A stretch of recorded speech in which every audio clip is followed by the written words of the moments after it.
I'm Sadie, and this is Shalom from Zero Waste Chattanooga, and we're going to talk to you today about, Shalom, you want to say it?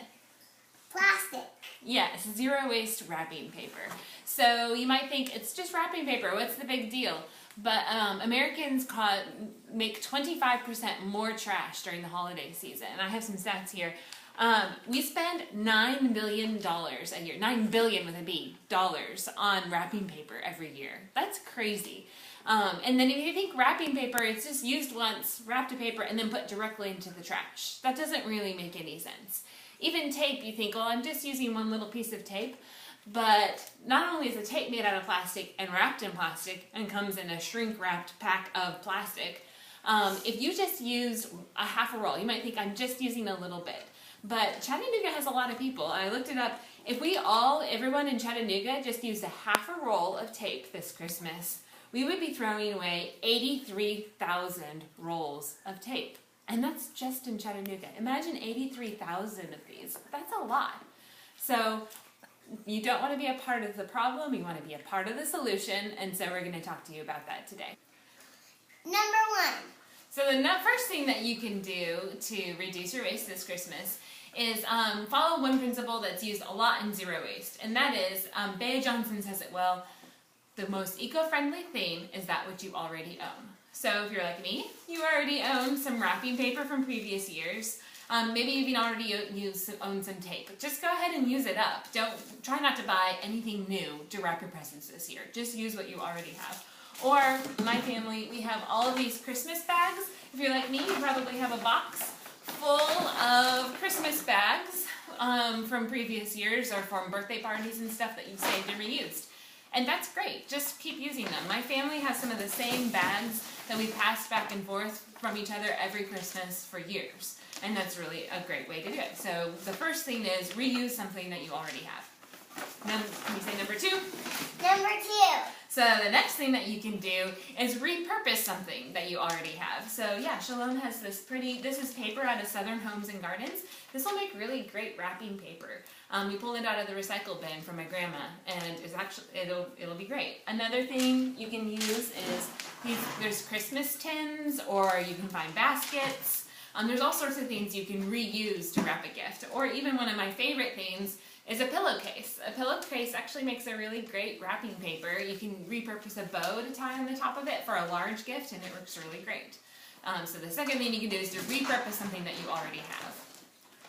All right, can I say number three? Number three. Number three thing that you can do is buy something secondhand.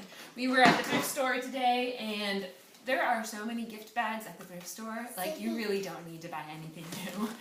There's even wrapping paper at the thrift store. And those are things that already exist, they've already been made. You might as well let your charitable donation go to that, to the thrift store, and you buy it there. There's much less impact. This is going back to repurposing, or by buying something secondhand. Using cloth secondhand is a really great way to go. This is a gift bag that a friend of mine made, and it's made out of old scraps from her quilting project, and then she made a reusable bag for me, which is really cool. That's a really great thing to do. You say number four. Number four. So the last thing you can do, if any of the other things aren't going to work for you this year, is at least if you are going to buy paper, buy it out of recycled paper. And make sure you look at your label very carefully, because most paper will say 100% recyclable, and that does not mean anything. The word you want to look for is 100% post-consumer recycled material. And that means that everything in that paper came from recycled paper that you had put in your recycle bin and now has been turned into paper. And that's really the only thing that matters. Then for the tape, you can buy compostable tape that's made out of cellulose, although it is still going to come on a plastic roll. It's still, at least the tape itself, you could compost it at the end. But with Shalom and I, we're about to show you how to wrap things without tape, and it's really fun. So one last thing to say is this is some cloth that I bought from Joann's last year when everything was on sale. And I bought it new, and I really wish I had not bought it. And that is because this is made out of cloth that's made out of cotton. And it's going to take 1,000 uses for this to have made more ecological sense than using paper that I already had. So while cloth is really great, it makes great wrapping presents and you can reuse it year after year, you want to find your cloth secondhand. Like at a thrift store, you can even make gift bags out of t-shirts. I found really pretty thrift store cloth this year. Just try really hard not to buy anything new. So this year, while you're wrapping your presents, show them whatever you're not going to use. Plastic. Yes, we're going to try not to use plastic and try not to use anything new that you bought new just to wrap your presents. All right, Paper? and here we go. No. We're going to show you how to wrap using the Furoshiki method, which does not use any tape. Here we go. Put your object so it's catty corner, and you take the bottom and fold it up. Then you take one side and fold it over. You can do this with paper, but it sticks better together with fabric, but it works well with paper too. Then you take the other side and fold it over. If it hangs off the edge there, you just tuck that in so it's flush with that. And then the whole point of that was to make a pocket right here. And then you take the top, and you sometimes have to make it a little thinner to make it fit, and you pull it down and go all the way through, and then tuck this into that pocket that you made with the first two folds. Then. Good job, Shalom. Shalom is the cameraman. And there you go. This, I didn't do it super neat, but you can play with it to make it more neat. But there you've wrapped something and you didn't use any tape or any plastic. And to show that you can use this method for oddly shaped objects, this is Douglas, the beloved bunny. So whatever you do, you're just taking the bottom up. Daughter that I love. That's right. And then you take one side over, and then you take the other side over. Yes. Tuck Make that a if it pocket. hangs over. Yep, you just make a pocket, whatever your odd shape is, and then you take that top Yes. and fold it into the pocket. Into the pocket. Okay, and so this isn't maybe going to look as neat as if you had a rectangular box, but it will definitely keep something wrapped. And especially if you reused a ribbon on that, it could look very beautiful. This is still Douglas. I'm going to show one other way of wrapping something if you really have something that is bulky.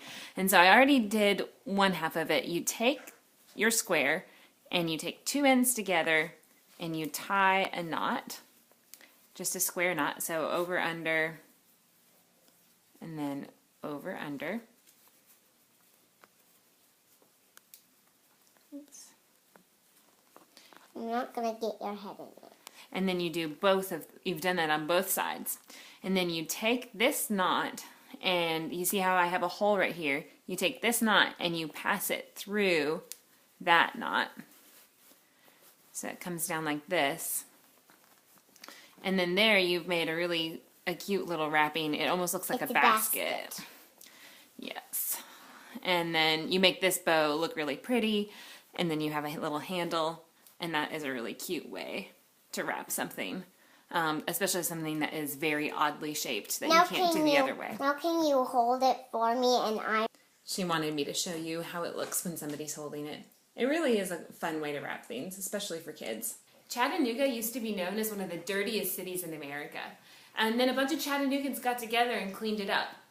And I think I can see a future for Chattanooga where we go from being one of the dirtiest cities in America to one of the cleanest, with making the least trash and the least pollution. It might seem like one little piece of tape doesn't make a difference, but a lot of people making small changes all together adds up to a big difference.